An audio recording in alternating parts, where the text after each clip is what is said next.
একাদশ শ্রেণীর সুপ্রিয় শিক্ষার্থীবৃন্দ, আসসালামু আলাইকুম। সরকারি নজরুল কলেজ কর্তৃক আয়োজিত অনলাইন শ্রেণী কার্যক্রমে তোমাদেরকে স্বাগত জানাচ্ছি।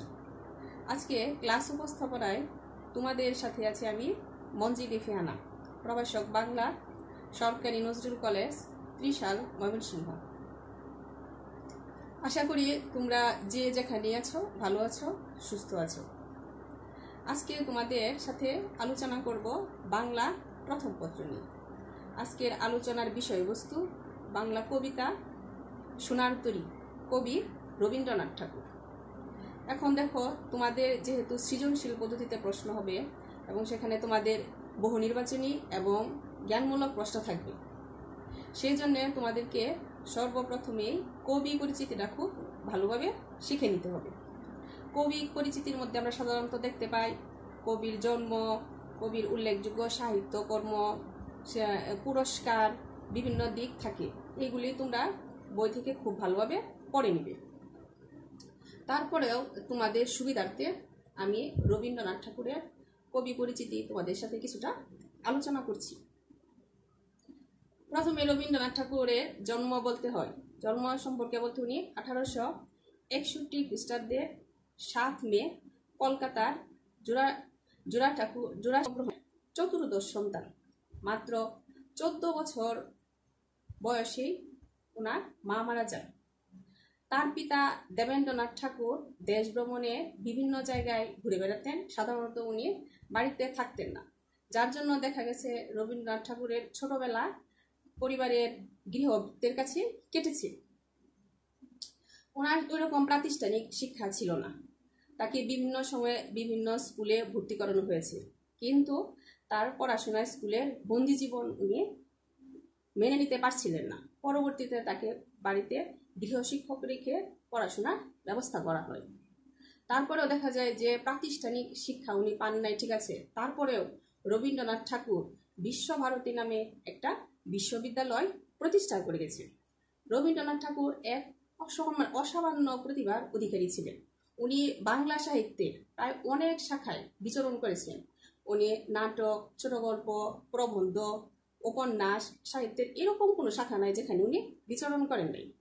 জমিদারি তদারকির জন্য উনি কুষ্টিয়ার শিলাইদহে বেশ সময় বা দীর্ঘ সময় উনি এখানে বসবাস করেন বা অতিবাহিত করেন। এই সময়ে উনি রাজশাহী, পাবনা বিভিন্ন অঞ্চলেও ঘুরেন। তার ভ্রমণ কাহিনী আছে। তারপরে উনি একজন দক্ষ সম্পাদকও ছিলেন।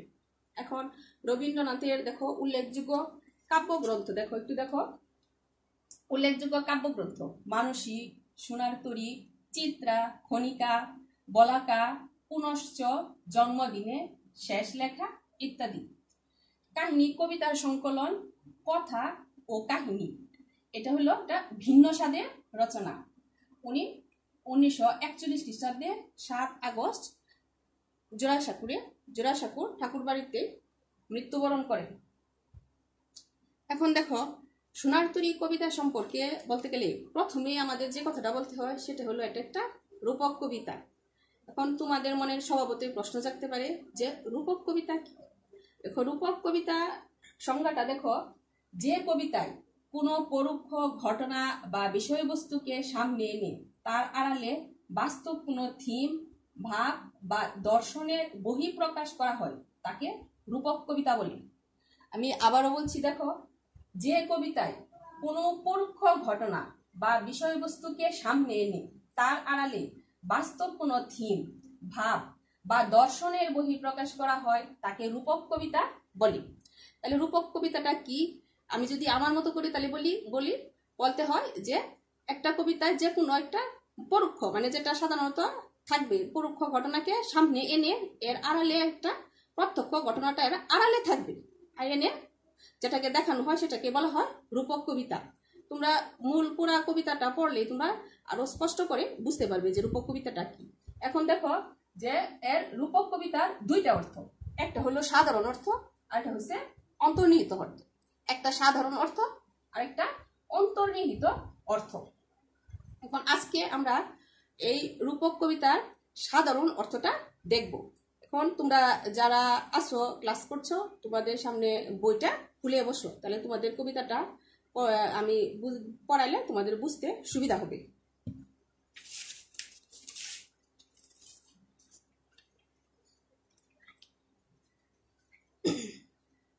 গগনে গরজে মেঘ ঘন বরষা, কুলে একা বসে আছি নাহি ভরসা। রাশি রাশি ভাড়া ভাড়া ধান কাটা হলো সারা, ভরা নদী খুর দ্বারা ঘর পরশা। কাটিতে কাটিতে ধান এলো বরষা। সাধারণ অর্থে সোনার তরী কবিতার চিত্রকল্পে দেখতে পাই আমরা ধান ক্ষেত, ছোট্ট একটা নদী, ধান ক্ষেত, চারপাশে প্রবল স্রোতের বিস্তার, সোনার ধান নিয়ে কৃষক বসে আছে এবং অবলীলায় তরি বেয়ে আসা মাঝে এবং কয়েকটি অনুষঙ্গ এক ভাষারূপ পেয়েছে। আমরা দেখতে পাই, দেখো বলছে যে গগনে গরজে মেঘ, আকাশে মেঘ গর্জন করছে, যে কোনো সময় বৃষ্টি আসতে পারে, ঘন বর্ষা শুরু হতে পারে। আশেপাশে খুঁড়ের মতো ধারালো, সে খুঁড়ের মতো ধারালো স্রোত, এর মাঝখানে কৃষক কি করছে? কৃষক তার ধান কেটে বসে আছে। এজন্য বলছে রাশি রাশি ধান কেটে সে বসে আছে। ভরা নদীর ঘুরো ধারা খর পরশা, কাটিতে কাটিতে ধান এলো বরষা। এরকম সময় কাটে সে ধান যখন জমা করলো, এরকম সময় বর্ষা চলে এলো। একখানি ছোট ক্ষেত আমি একেলা, চারিদিকে বাঁকা জল করিছে খেলা, পরপারে দেখি আঁকা তরু ছায়া মুশি মাখা, গ্রামখানি মেঘে ঢাকা প্রভাত বেলা। এপারেতে ছোট ক্ষেত আমি একেলা। ছোট এই দ্বীপের মতো ধান ক্ষেতটি চারপাশে ঘূর্ণায়মান স্রোতের উদ্যমতা কৃষক দেখছে এবং সে দেখছে যে চারিদিকে তার ধান কেটে সে মাঝখানে বসে আছে এবং চারিদিকে বাঁকা স্রোত ঘুরছে এবং সে এই পারে বসে সে ও পারে দেখতেছে তরু ছায়া মশি মাখা।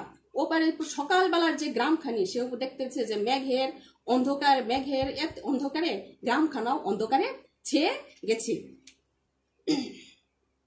গান গেয়ে তরিবে কে আসে পারে, দেখে যেন মনে হয় চিনি উহারি, ভরা পালে চলে যায় কোনো দিকে নাহি চাই, ঢেউগুলি নীরব পায় ভাঙে দুধারে, দেখে যেন মনে হয় চিনি উহারি। তাহলে এরকম একটা অন্ধকার অবস্থার মধ্যে কৃষক তার সম্পূর্ণ ক্ষেতের ফসল কেটে নিয়ে এসে অপেক্ষা করছে। এরকম সময় সে কি দেখতে পেল? যে গান গেয়ে সেটা সোনার নৌকা নিয়ে একজন মাঝি এগিয়ে আসছে, কিন্তু কৃষক যে বসে আছে সে কৃষকের দিকে ফিরে তাকাচ্ছে না, সে তার নৌকা নিয়ে সে চলে যাচ্ছে। এরকম অবস্থার মধ্যে ঢেউগুলি নিরুপায় ভাঙে দুধারে, দেখে যেন মনে হয় চিনি উহারি। এখন কৃষকের এই যে তরিবে যে মাঝি আসছে, মাঝিকে দেখে কৃষকের খুব চেনা মনে হলো।